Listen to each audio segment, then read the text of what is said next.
Vamos dar início a mais um encontro do nosso ciclo aberto à ESAP, avaliação de ecoeficiência e sustentabilidade aplicada a projetos. É sempre importante lembrar que esse é um projeto de extensão universitária, um trabalho voluntário de todos os envolvidos, e que nasceu como uma espécie de desdobramento de uma disciplina que eu venho oferecendo na pós-graduação, que tem, né, a disciplina tem o mesmo nome do projeto. É o nosso programa de pós-graduação em saneamento, meio ambiente e recursos hídricos, aqui da Universidade Federal de Minas Gerais. Meu nome é Eduardo Coutinho, eu sou professor do DESA, que é o Departamento de Engenharia Sanitária e Ambiental. Apresento aqui rapidamente os principais objetivos desse projeto de extensão, lembrando que é uma grande satisfação a cada mês contar com profissionais das mais diferentes áreas do conhecimento, de diversas regiões do Brasil, seja da academia, seja de empresas públicas ou privadas, seja de organizações da sociedade civil, como ONGs, não é? Para destacar, não é, hoje, um desses objetivos, que é propiciar o diálogo entre pesquisadores, demais profissionais e estudantes de diversos setores e instituições. Nós estamos a cada mês gerando um conteúdo inédito que fica disponibilizado para toda a sociedade interessada. A equipe responsável pelo nosso projeto de extensão. Faço questão de destacar hoje o Lindomar Matias Gonçalves, professor da Universidade Federal de Itajubá, que se encontra presente conosco. E agradecimento, né, a todo mundo que direta e indiretamente colabora, né, com a organização e a divulgação desses nossos encontros.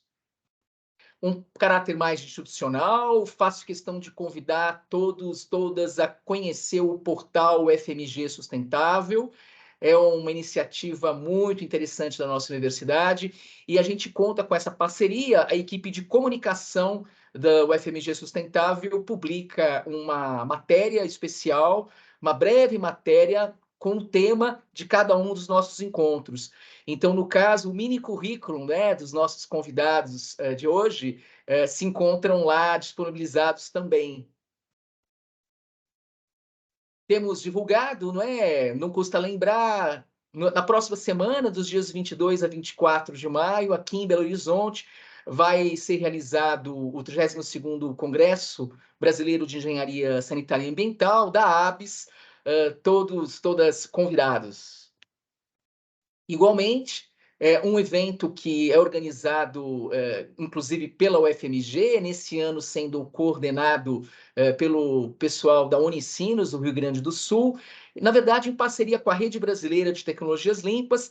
Então, a realização da 6ª edição do Workshop de Tecnologias Limpas, realização conjunta com a 4ª Jornada de Tecnologias Limpas, de 19 a 20 de julho, um evento totalmente gratuito, realizado de modo online, e que se encontra, pelo menos até o final do mês de maio, repito, pelo menos até o final do mês de maio, aberto à submissão de resumos expandidos, nas 4 áreas temáticas, que são água, energia, materiais, aproveitamento de subprodutos, e, por último, a parte de comunidades, mais cidades resilientes e sustentáveis. São as 4 linhas temáticas.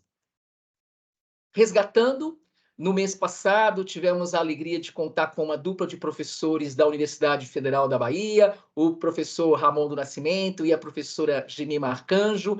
Justamente trouxeram, né, são parceiros nossos aqui do DESA, da UFMG, trouxeram o tema de tecnologias limpas. O vídeo se encontra disponibilizado no nosso canal do YouTube. Todos convidados, todas convidadas a conferir. Foi um encontro muito interessante. Aliás, todos os encontros anteriores desse nosso ciclo aberto, desde o ano de 2021, se encontram lá disponíveis. Como de costume, antecipamos aqui o anúncio sobre o tema e os nossos convidados do encontro, na verdade, o encontro de junho, né, que vai contar com a Flávia Vivacqua e o Mário Regis, são consultores. O tema é um tema bastante instigante, que é o de design regenerativo. Sabemos que existem diversos tipos de design. O encontro dia 21 de junho, que vai ser realizado. E estou me alinhando aqui com Flávia, e a ideia é ela fazer uma comparação entre esses diversos tipos de design, dando destaque e apresentando o design regenerativo. A gente vai ter a oportunidade de conhecer um pouco melhor as instituições que eles representam, e esse trabalho de consultoria. Finalmente, conforme amplamente divulgado, contamos com o tema do encontro desse nosso mês de maio, que é microrredes de corrente contínua, supridas por energia solar em localidades isoladas da Amazônia. Olha, é uma grande satisfação, aqui agradecendo com muita ênfase ao professor Wilson Negrão Macedo, a disponibilidade de estar presente conosco. Na verdade, podemos considerar que o professor Wilson é um dos pioneiros da energia solar fotovoltaica no Brasil, atualmente uma referência no assunto, muito nos honra a sua presença, compartilhando conosco a experiência do grupo de pesquisa lá da Universidade Federal do Pará, que é um projeto belíssimo, que a gente vai ter a oportunidade de conhecer um pouco. Igualmente, agradecemos ao Daniel Salim, como comentarista, engenheiro ambiental, também com mestrado na área de análise e modelagem de sistemas ambientais. Foi nosso aluno, né, Daniel? E então, muito agradecido por contar com a tua participação também. Antes de passar a palavra para o professor Wilson, a nossa dinâmica, né, principalmente para quem está vindo pela primeira vez ao nosso encontro, estamos nesse breve momento de abertura, de boas-vindas e saudações. Então, a gente realmente deixa as boas-vindas a cada pessoa que está aqui presente online conosco no encontro, bem como as pessoas que estão nos vendo em outra oportunidade por meio do vídeo gravado. A primeira parte do encontro justamente é gravada. O professor Wilson, como palestrante, tem aí em torno de 30 minutos para fazer a sua explanação sem interrupções. Na sequência, vamos contar aí com os comentários do Daniel, de no máximo 10 minutos. Vamos finalizar o primeiro momento do encontro gravado, né, ao final da fala do Daniel. E a segunda parte, igualmente importante do nosso encontro, não gravado, que é para ficarmos totalmente à vontade para, enfim, participação, interação com o público, contribuições, perguntas, e ao final eu procuro fazer uma breve síntese. O símbolo do infinito a gente vem usando já há muitos anos, não é? Então é o convite para a gente, qualidade de presença no aqui e no agora, o momento presente, evitando que nossos pensamentos se divaguem ora para o passado, ora para o futuro, qualidade de presença, não é? Para desfrutarmos desse nosso encontro. Vou finalizar, não é? O compartilhamento dessa tela aqui nesse momento. E passando a palavra para o professor Wilson Macedo, novamente com muito agradecimento. Wilson, a palavra está com você. Fique à vontade de se auto-apresentar brevemente e, igualmente, compartilhar o material. Perfeito. Bom, mais uma vez eu gostaria de agradecer ao Eduardo, tá? A abertura nesse canal para estar divulgando um pouco do nosso trabalho aqui na Universidade Federal do Pará, né? Mais especificamente no Grupo de Estudos e Desenvolvimento de Alternativas Energéticas, né, que é o GEDAI. Eu vou falar um pouquinho sobre o GEDAI daqui a pouco, né? Então, acho que eu vou compartilhar a minha tela, que fica mais objetiva a minha fala, né? A tela está sendo compartilhada. Material de Consegue ver? apresentação. Perfeito, Wilson. Ok, Perfeito. modo de Vale a apresentação. pena Siga em continuar. frente, agradecer. Bom, eu vou me apresentar brevemente, né? O meu nome, como já foi dito, é Wilson, né? Wilson Negrão Macedo, né? Eu sou professor associado aqui da Universidade Federal do Pará, né? E trabalhei no GEDAI na graduação, durante o mestrado, saí para fazer o doutorado, né? Retornei, continuei trabalhando, fiz concurso, então, quer dizer, tenho uma boa parte da vida cotidiana do GEDAI eu presenciei e continuo presenciando atualmente, né? Então, o JEDAI é um grupo de pesquisa, né, que atua no norte do Brasil. A gente pode dizer que o JEDAI é o único grupo de pesquisa no norte do Brasil, e talvez uns poucos no Brasil como um todo, com quase 30 anos de existência, né? O JEDAI foi fundado em 1994, né, pelo professor João Tavares Pinho, hoje aposentado, né, atuando basicamente nas áreas de energia solar, eólica e sistemas híbridos, né. Hoje, o grupo ele é constituído basicamente por professores, estudantes de graduação e pós-graduação, tá? E técnicos, né? Nós temos um técnico no nosso laboratório, então, somando todas essas pessoas, nós temos em torno aí de 20 membros, né? Em outras épocas, nós conseguimos, inclusive, compor um grupo com mais de 40 pessoas, né? Então, deu uma enxugada em função justamente das dificuldades que não cabe aqui comentar. Ok? Então, só para situar um pouquinho, né, nós estamos aqui, né, Belém está situado mais ou menos nessa região, né, e aqui está o JEDAI, né, hoje em dia outros grupos vêm surgindo, né, mas o JEDAI tem bastante experiência na aplicação de energia solar fotovoltaica em todos os seus segmentos, tanto eles off-grid, on-grid, sistemas de bombeamento e sistemas híbridos e assim por diante. Só para dar um panorama rapidamente, né, esse é de forma cronológica, eu vou apresentar aqui, esse é um dos primeiros sistemas que foi instalado pelo nosso grupo, né, já em 1998, né, eram sistemas para atendimento de localidades isoladas, né, essa localidade ela fica na reserva florestal de Cachoanã, que é uma reserva florestal que nós temos aqui no estado, no oeste do estado do Pará, tá? Onde, nessa ocasião, foram instalados, então, sistemas individuais, sistemas para atendimento de edificações, né, ribeirinhas ou edificações que ficavam não próximo dos rios, mas mais internamente na floresta, né. Aqui um outro exemplo de aplicação, né, de atividade do grupo, né, nós, durante muito tempo, fomos parceiros aí do museu, do Museu Emílio Guild, né, aqui é a Estação Científica Ferreira Pena, né, que pertence ao Museu Emílio Guild, que é mundialmente famoso, né, é um centro de referência de pesquisa, né, e eles têm uma base de pesquisa que fica encravado no meio dessa reserva, que é a Reserva Florestal de Cachoeira, né, e nós instalamos várias, né, etapas, né, do sistema de geração fotovoltaica que hoje alimenta boa parte da carga na estação científica. Bom, e sistemas de bombeamento para atendimento, por exemplo, de comunidades isoladas, né, sistemas em escolas, né, sistemas híbridos, né, durante muito tempo o carro-chefe do grupo foi justamente a aplicação de sistemas que eram compostos por várias fontes de energia, né, que é um exemplo de um dos primeiros que nós implantamos numa comunidade na Ilha do Marajó, que era um sistema do tipo eólico diesel, né, tá? Eólico com bateria e mais um grupo gerador diesel, né, para justamente suprir a demanda nos momentos em que a geração era escassa, né? Aqui um outro exemplo de um outro sistema híbrido implantado em 1999, né, numa comunidade no nordeste do estado do Pará, né, já era um sistema do tipo solar eólico diesel, né, com bancos de baterias bem encorpados para poder atender a carga da comunidade, tá?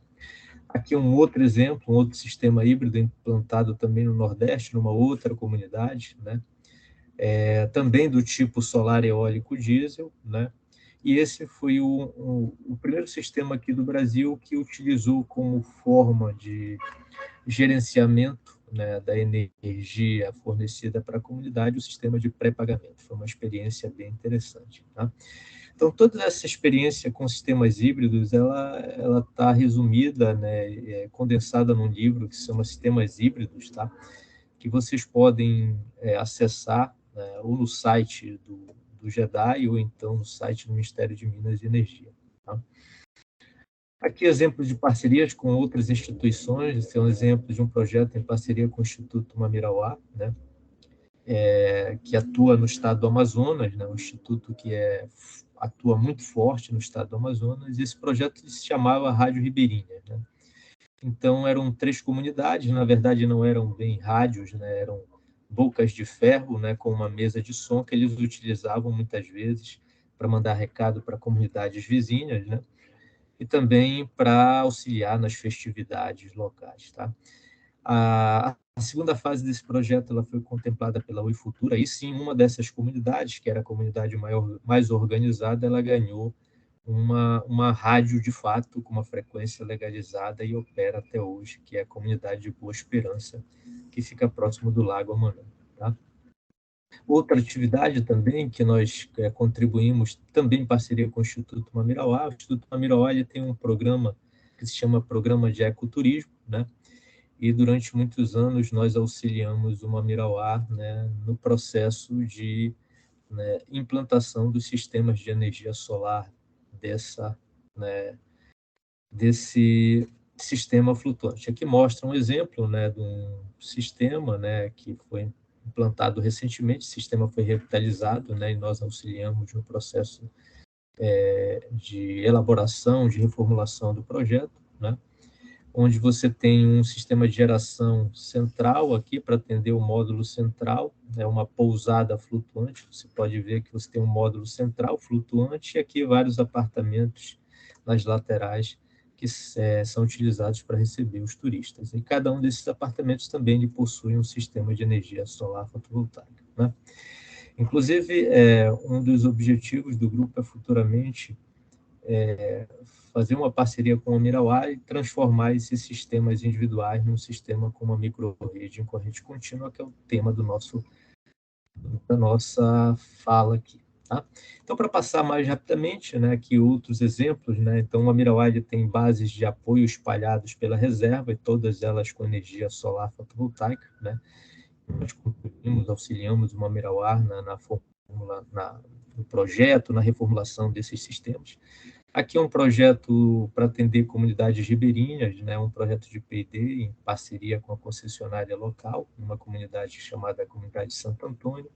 Aqui é um sistema híbrido também, né, numa base flutuante. Esse sistema ele foi fruto de uma dissertação de mestrado e foi monitorado durante muito tempo com todos os seus parâmetros elétricos e também ambientais, como temperatura e radiância, justamente para a gente ter um diagnóstico completo da operação do sistema. Tá?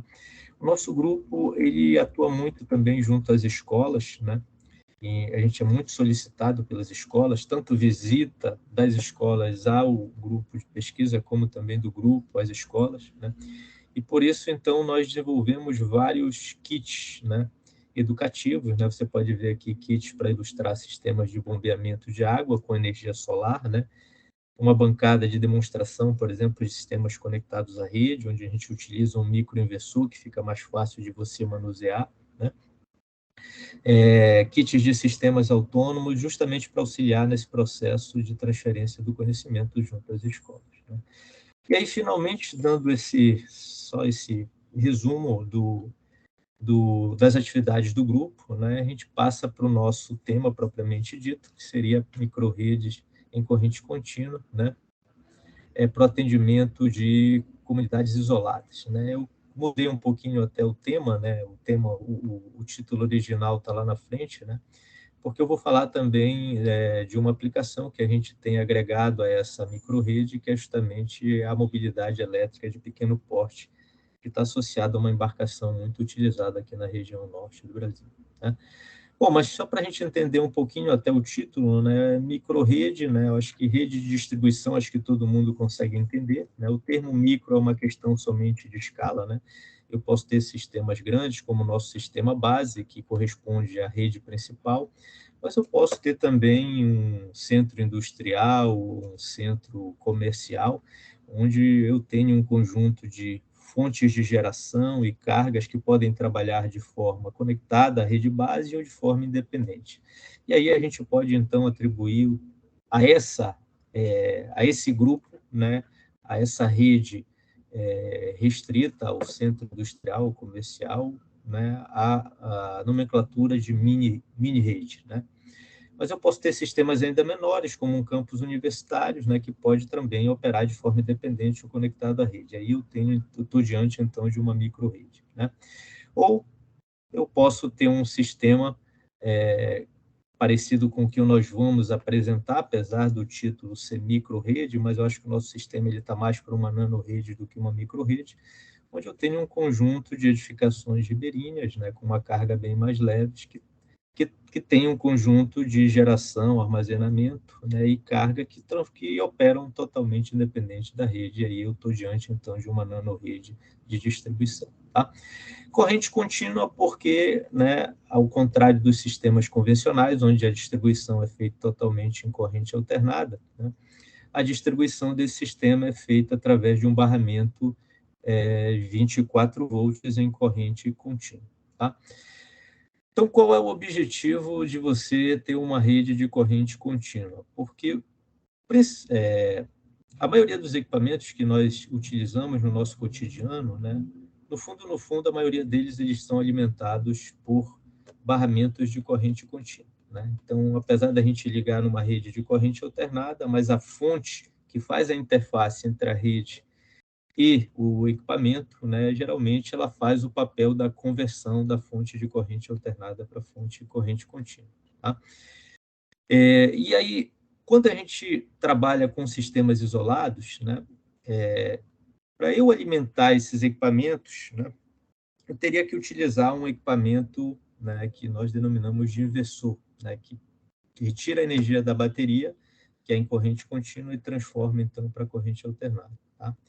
A questão é que esses equipamentos ele têm uma elevada taxa de falha, né?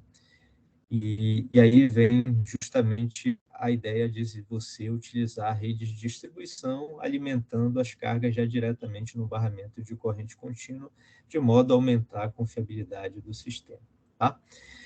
E aí, usando também esse conceito, né, que você tem nos centros urbanos atualmente, né, a possibilidade de chegar com o seu carro elétrico, né, e ligar o carro numa tomada para carregar o banco de baterias, né, nós estamos tentando, né, adaptar uma aplicação, né, de mobilidade elétrica de pequeno porte, de uma embarcação que nós denominamos aqui de rabeta, né? Então, a rabeta é uma embarcação de pequeno porte que é muito utilizada aqui nos rios da Amazônia, né? Devido à sua capilaridade, né? Então, como são embarcações com baixo calado, elas atingem regiões, né, bem internas, por exemplo, em ilhas, né, que geralmente você só chega durante o período da cheia, né? E com essas embarcações você tem a possibilidade, então, né, como ela tem uma capilaridade maior, de chegar tanto no período em que a maré está cheia ou no período em que a maré está seca. Né?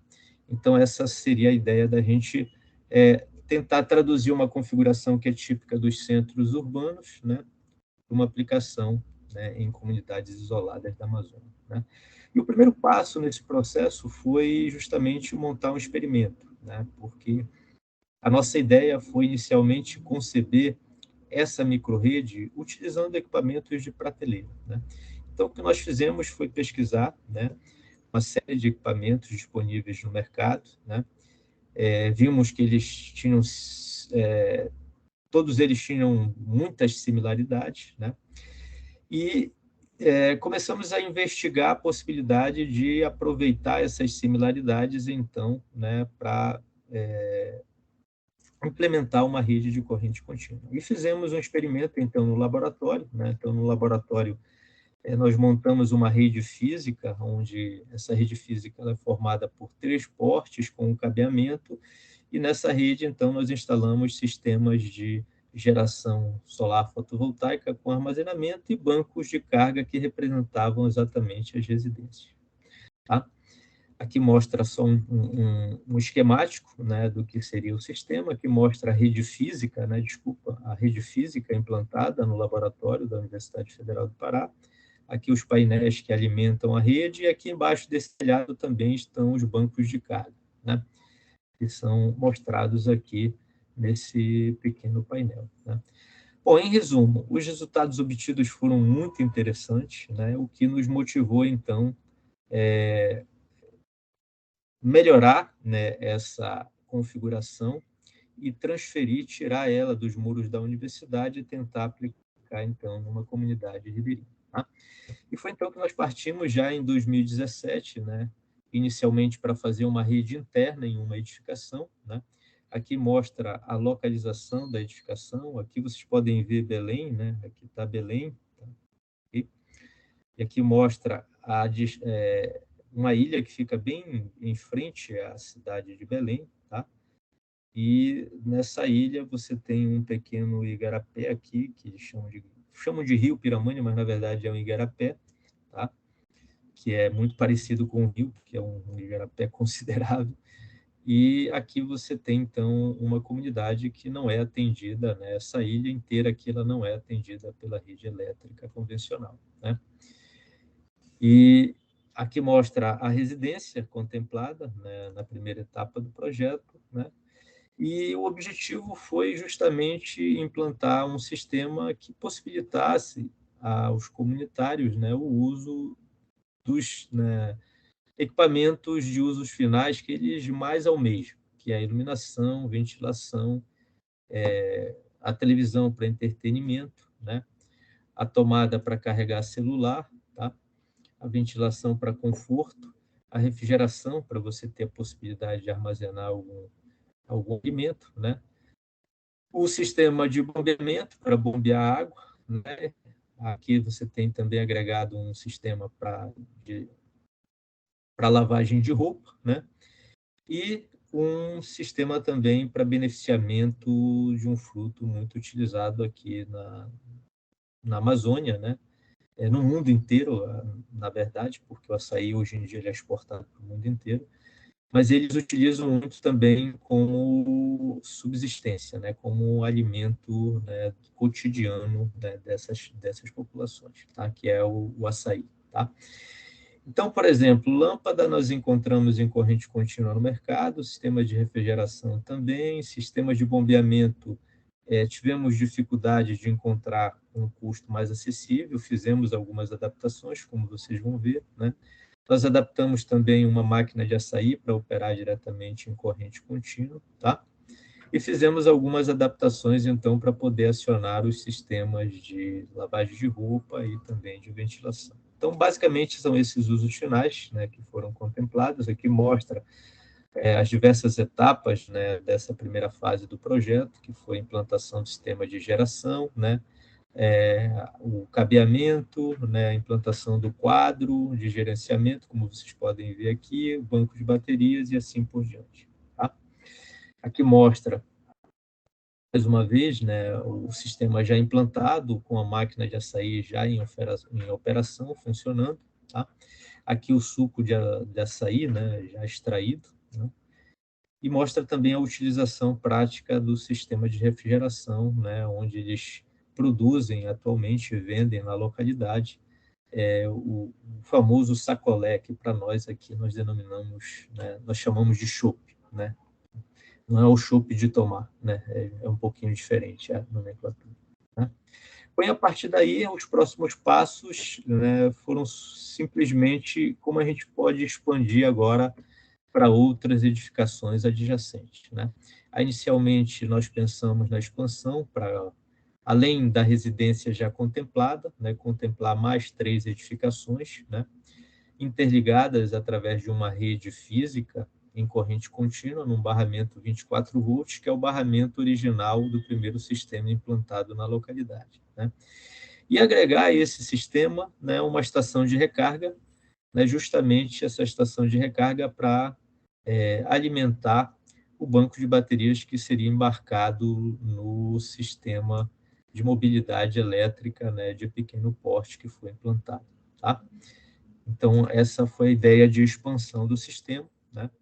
Aqui mostra um diagrama esquemático com as edificações, a estação de recarga, que é a embarcação de pequeno porte, que tem a possibilidade de ser carregado por uma fonte local, né, um grupo de painéis fotovoltaicos que compõe o sistema de geração, mas permite também, quando a rabeta, né, a embarcação de pequeno porte, não está, digamos assim, estacionada no local, esse sistema de geração, então, ele automaticamente continua alimentando a rede de distribuição, permitindo, então, o aproveitamento de parte dessa energia justamente nas edificações. Tá?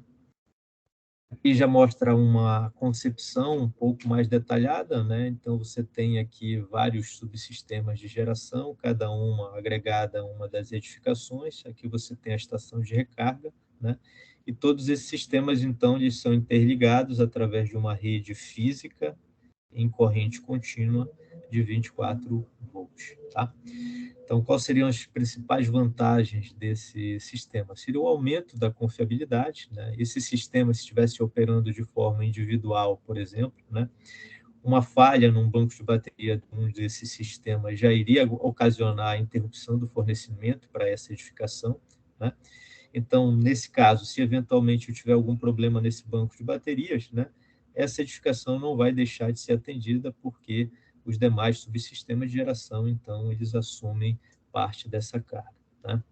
Quer dizer, parcialmente ou totalmente a carga dessa edificação, ok? Então, quer dizer, você acaba aumentando a confiabilidade do sistema e permitindo que uma unidade consumidora, por exemplo, né, demande energia de outra quando numa eu tiver déficit e na outra eu tiver superávit, por exemplo. Tá? Bom, os mesmos usos finais continuaram sendo objetivo de implantação em cada uma das edificações. Aqui mostra as edificações através de uma foto de satélite, para a gente ter uma ideia, né? Então, tem uma, duas, três, quatro edificações e mais um porto onde foi instalado a estação de recarga. Tá?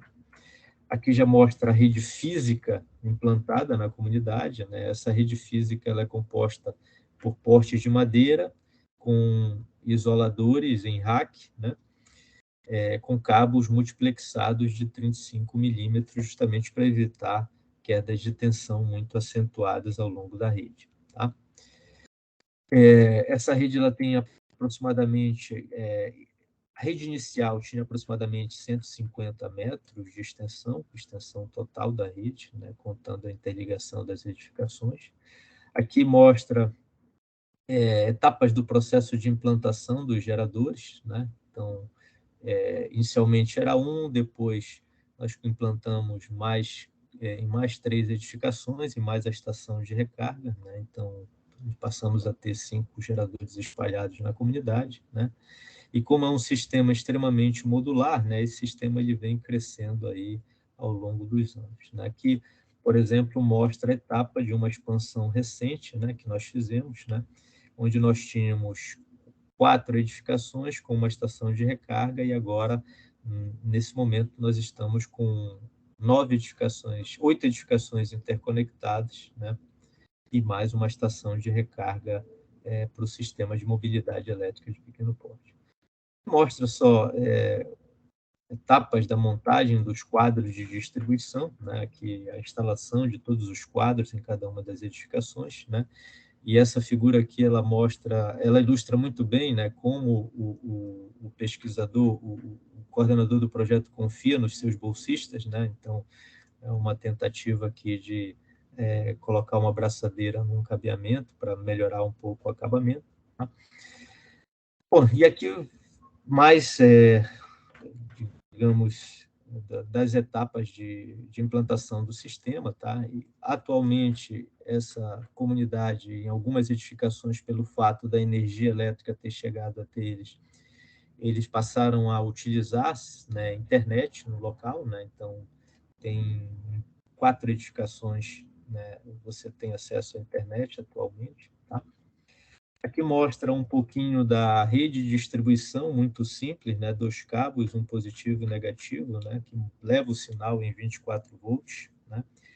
Distribuído ao longo dos equipamentos dentro da edificação. Então, isso aqui mostra a instalação interna da edificação, né? Aqui mostra, por exemplo, uma das edificações onde foi implantado um sistema de refrigeração em corrente contínua, né? Uma geladeira em 24 volts, né? Hoje nós temos 6 sistemas de refrigerações, ou seja, 6 edificações das 8 são contempladas com sistemas de refrigeração, né? Tá? Bom, e aqui mais etapas, né, do processo de implantação, né? Eu acho que se torna um pouquinho repetitivo, né? Eu gostaria só de fazer um comentário um pouco mais, né, acentuado com relação à refrigeração, né? A refrigeração, além de ser um uso final muito importante para eles, né, ele corresponde a um uso final que ele acaba agregando na renda da família, né? Porque essas famílias geralmente elas gastam em torno de 10 a 20 reais de gelo diariamente, né? Então, um sistema dessa natureza, ela vai evitar, né, esse gasto, e além disso, ela vai possibilitar uma atividade produtiva, como vocês podem ver, né, que é a venda desse, né, sacolé, que é o nosso famoso chopp aqui na região. Então, a implantação aqui de sistemas de bombeamento, né? Esse aqui é um exemplo de um sistema de bombeamento em corrente alternada, onde tivemos que fazer uma adaptação, né? Para evitar o pico de partida da bomba, né? E aí conseguir fazer com que essa bomba fosse acionada por um inversor de pequeno porte, diminuindo o custo, né? Nós estamos em via de implantar alguns sistemas já diretamente em corrente contínua, né? Esse sistema é totalmente monitorado, né? Então nós vamos com frequência, né? Então no máximo a cada 2 semanas, né? Atualmente nós estamos indo semanalmente a essa comunidade para fazer outras atividades. O sistema continua expandindo, né?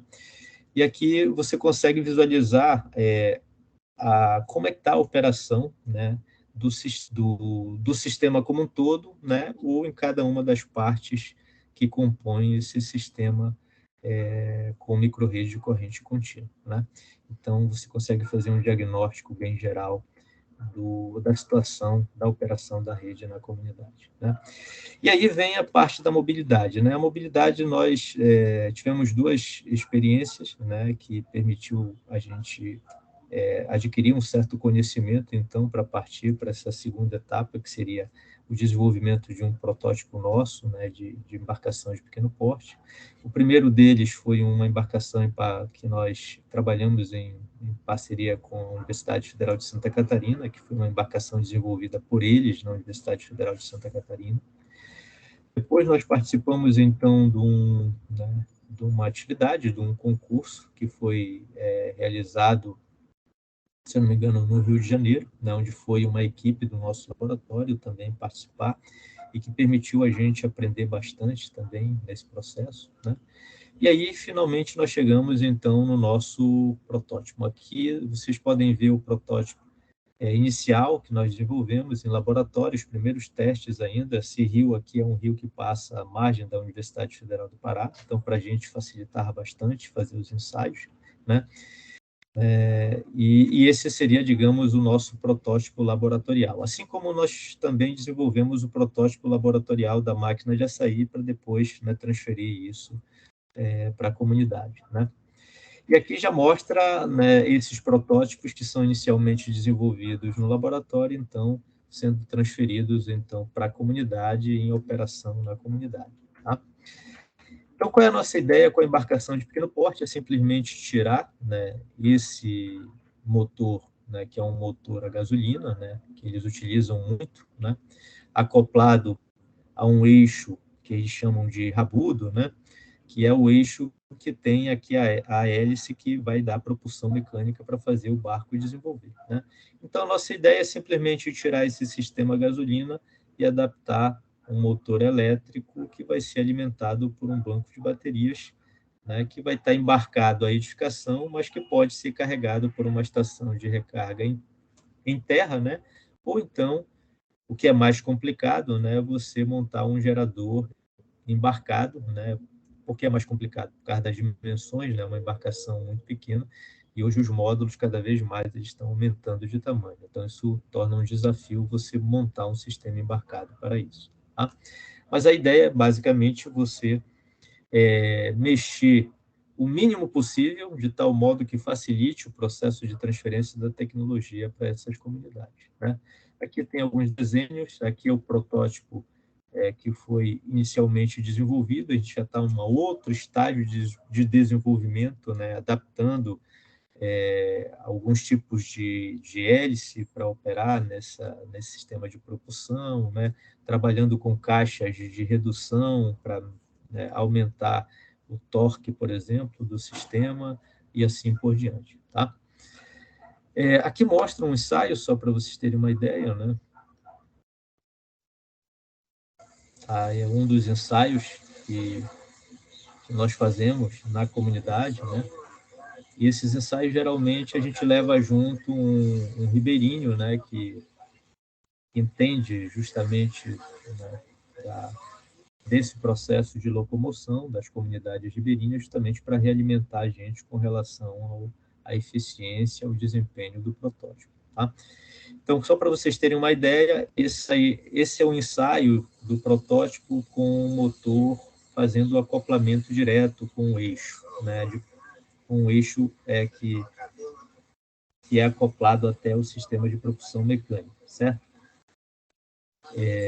Então, vou mostrar para vocês um outro ensaio que nós fizemos, já com uma adaptação, né? Nós desenvolvemos uma caixa de redução e mandamos construir essa caixa, né?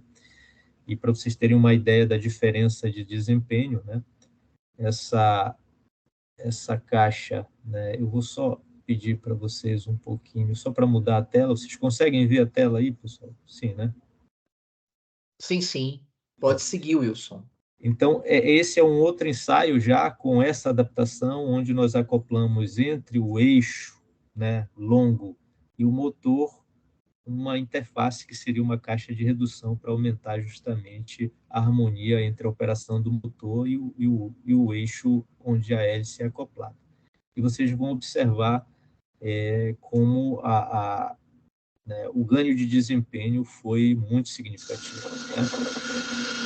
Se a gente comparar o desenvolvimento do barco na situação anterior para essa situação, a gente nota que, de fato, a gente melhorou muito no aspecto, né, de desempenho da embarcação em termos de velocidade. Né? Agora, né, nem tudo, como eu costumo dizer, nem tudo são flores. Né? A gente melhorou o desempenho, tudo bem, a embarcação desenvolveu velocidade, mas aqui, se você observar, né, nessa situação, você praticamente não ouve o barulho do motor elétrico. Né? Enquanto que na situação que eu mostrei posteriormente, aquele barulho que vocês estão ouvindo não é o barulho do motor elétrico, e sim o barulho da caixa de redução. Né? Então, quer dizer, você acaba melhorando no aspecto e piorando em outro. Ok? Bom, e com isso nós continuamos também a estudar outras possibilidades, né, como, por exemplo, acoplar motores de pequena potência também para ver. Né? Então, aqui é um exemplo de um ensaio no laboratório com motores de pequena potência. Tá? Logicamente, que todos esses aspectos eles vão agregando, né, na construção do conhecimento de que tipo de motor é mais adequado para cada tipo de embarcação que você vai utilizar. Tá? E aqui a gente, né, mostra a importância, né, dessa aplicação. Né? Então, aqui é uma foto que eu tirei. Na verdade, essa foto aqui não foi que eu tirei, a que eu tirei foi em uma outra cidade, né? Mas é uma foto que exemplifica, por exemplo, isso aqui é muito comum em todas as cidades aqui no interior do Pará, que são banhadas por rio, você ter esses estacionamentos onde você consegue observar aí centenas de embarcações de pequeno porte, como essas que eu estou mostrando para vocês. Né? Então, nós temos uma estimativa por baixo, né, que só no estado do Amapá e do Pará e Amazonas nós vamos ter alguma coisa da ordem de 500 mil rabetas espalhadas por esses estados ou mais. Né? E aqui mostra também um passivo ambiental desse tipo de embarcação. Né? Isso aqui é muito comum, por exemplo, né, no descarte, na troca de óleo, por exemplo, desses motores, né, eles jogarem esse resíduo diretamente no rio. Então, isso é um passivo ambiental que, a princípio, a aplicação com mobilidade elétrica teria condições de reduzir drasticamente esse tipo de atitude, por exemplo, pelos rios da Amazônia. Tá? Bom, e era isso que eu tinha para apresentar. Tá? Eu tive que correr um pouquinho, porque eu acho que eu já estendi significativamente o tempo, Eduardo. Esses são os apoiadores, né? Esse projeto ele é apoiado, né, pelo nosso laboratório, muito recurso vem das atividades de consultoria, que a gente acaba revertendo isso para a comunidade, tá? Mas a gente tem apoio do CNPq, da CAPES, através de projetos que são aplicados na comunidade, né? Através de bolsas de estudo, né? A Universidade de Bristol também tem interagido muito conosco, né? Na figura do professor Samuel Williamson, que colabora já desde 2017 conosco no desenvolvimento dessa aplicação, né? A Universidade de Concórdia também, através do professor Luiz Antônio, né? O Laboratório de Sistemas Fotovoltaicos da USP, né? Algumas empresas também colaboram significativamente conosco, como a Tec Amazon, a Finder, né? E outras empresas também que vêm contribuindo e colaborando conosco, né? Além de outras instituições, né, de pesquisas e organizações que vêm contribuindo também esporadicamente, pontualmente no projeto. Então era isso. Tá? Mais uma vez agradeço, Eduardo, né? Espero que vocês tenham entendido um pouquinho da concepção do que nós estamos fazendo e fico à disposição aí para qualquer esclarecimento. Wilson, muito especial contar com a sua presença conosco nesse encontro, trazendo a experiência de vocês aí na região amazônica, né, mais especificamente no Pará. A gente pode perceber o quanto o grupo de pesquisa é atuante, em contato ali com questões reais, né, problemas reais da comunidade. Sem dúvida alguma, possibilitar o acesso à energia elétrica dessas comunidades muda a vida, né, dessas famílias, sem dúvida alguma, inclusive em relação à questão de trabalho, como você destacou do açaí, não é? Qualidade de vida. E ainda no final, né, a gente percebe a expansão do projeto sobre vários aspectos, a questão aí das pequenas embarcações, né, movidas aí por eletricidade, ainda com um benefício adicional, da questão, evitar a poluição do combustível nas águas. Eu fico por aqui, não é? Eu vou passar diretamente a palavra para o Daniel Salim. Daniel, novamente agradecendo, viu, o seu aceite do convite. Então, você tem aí até 10 minutos para tecer seus comentários. Fique à vontade, Daniel. Tá certo, professor. Bom, inicialmente, gostaria de agradecer ao professor Wilson, né? É um tema, de fato, muito relevante, né? Que essas comunidades, elas precisam, né? De ter um acesso maior à eletricidade, justamente pelos ganhos de qualidade de vida, né? Enfim, reduzir todos os problemas que o diesel que estão associados à produção elétrica a partir do diesel, né? E bom, aí para me apresentar um pouquinho, né? Então, inicialmente, né, os meus parabéns ao professor Wilson, apresentou de forma muito clara e, enfim, um tema bastante relevante. Então, né, para me apresentar um pouquinho, eu sou engenheiro ambiental, né? E fiz meu mestrado lá na UFMG, onde eu pude trabalhar um pouco com modelagem da irradiação nos telhados, né, no caso, né, foi da ilha de Fernando de Noronha, que também é um sistema isolado, né, com algumas semelhanças e diferenças em relação às comunidades ribeirinhas, mas também passam pelas mesmas dificuldades, assim, de querer, entre aspas, né, abandonar o diesel e focar cada vez mais nas energias renováveis, né. Então, lá eles também passam por problemas de custo alto do diesel, né? Problemas como se acontecer alguma falha, né, no transporte do diesel ou na própria geração elétrica, né? Apesar de que lá tem outros geradores emergenciais, diferente de pequenas redes, né, de nanoredes ou microredes. Mas eles também também estão expostos a esses riscos, né, essas dificuldades.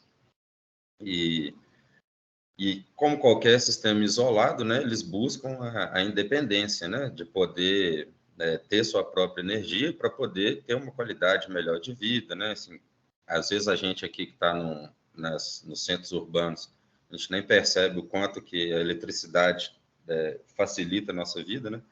Desde ter acesso à água, né? Que nem o professor Wilson estava falando sobre bombeamento, né? Ou então ter acesso a uma tomada para carregar um celular, né? Ou um roteador de energia de Wi-Fi, enfim, alguma coisa que a gente possa dar um pouco mais de qualidade de vida, né? E isso tudo é uma coisa básica para, por exemplo, né, se conseguir chamar sei lá, assistir uma aula online, né, ou chamar um médico, ou chamar não sei, alguma pessoa para resolver algum problema, né? Então, a eletricidade ela é fundamental.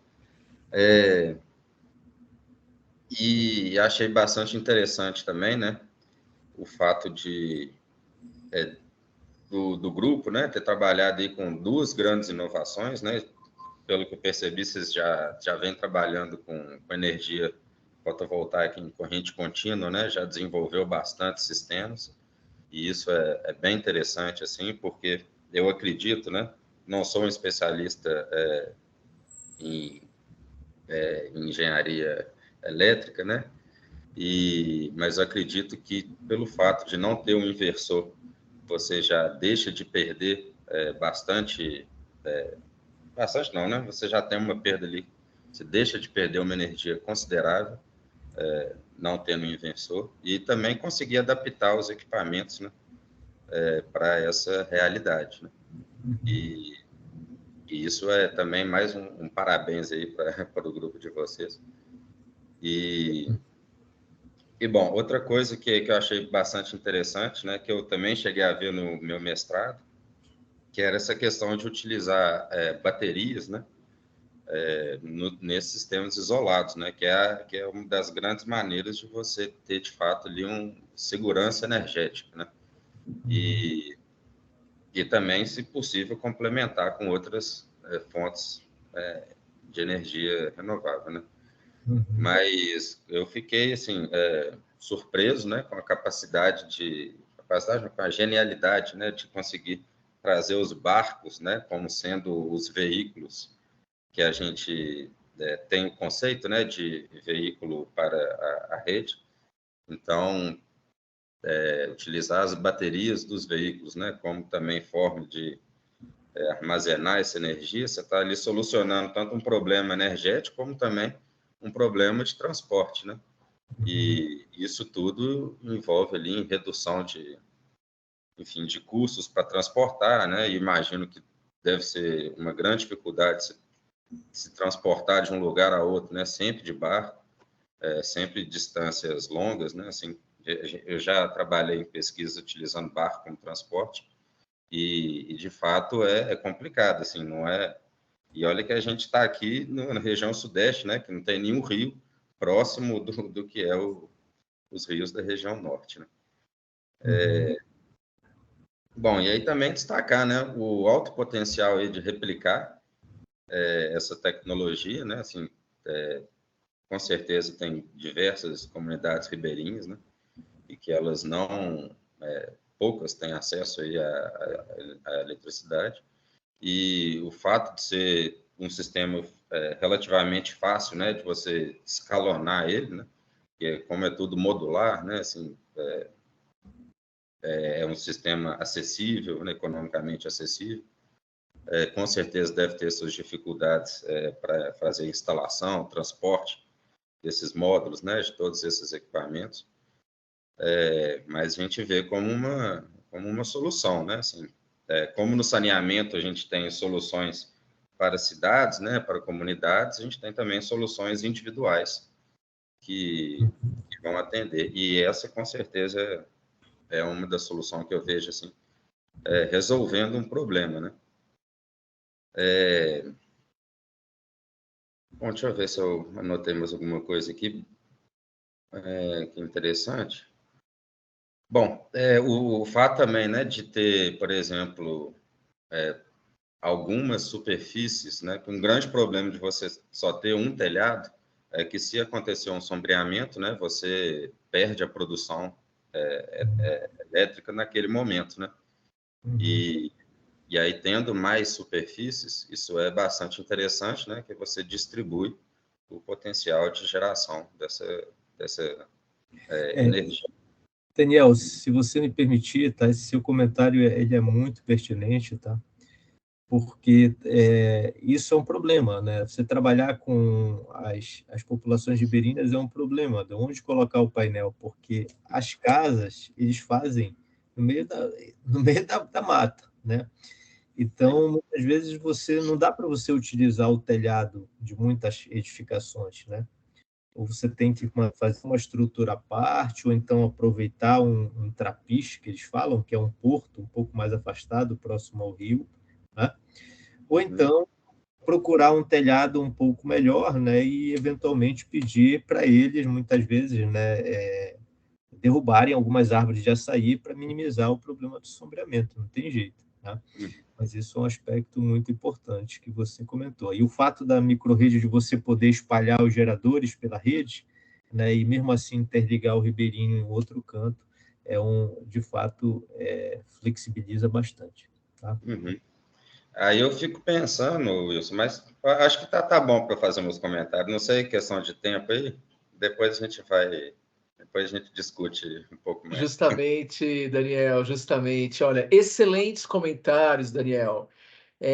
De fato, o Daniel, embora mestrando de um outro programa, não o programa de pós-graduação que eu participo, Daniel cursou uma disciplina conosco, né, na parte de alternativas energéticas, e aí eu acabei sendo convidado para compor a banca examinadora da defesa, né, da dissertação do Daniel. A gente vem mantendo contato, e claro, né, Wilson, ao ter contato, né, com o seu trabalho, a expressividade do seu trabalho, a importância do seu trabalho. Eu repito, o pessoal receber o convite aqui desse nosso encontro, o pessoal me dava o seguinte retorno: professor Wilson é uma referência no assunto, um dos pioneiros da energia solar fotovoltaica no Brasil. Então, por isso que é realmente uma honra contar, com essa, enfim, partilhando conosco esse projeto tão bonito, a gente vai, de fato, encerrar esse primeiro momento do nosso encontro, esse vídeo fica disponibilizado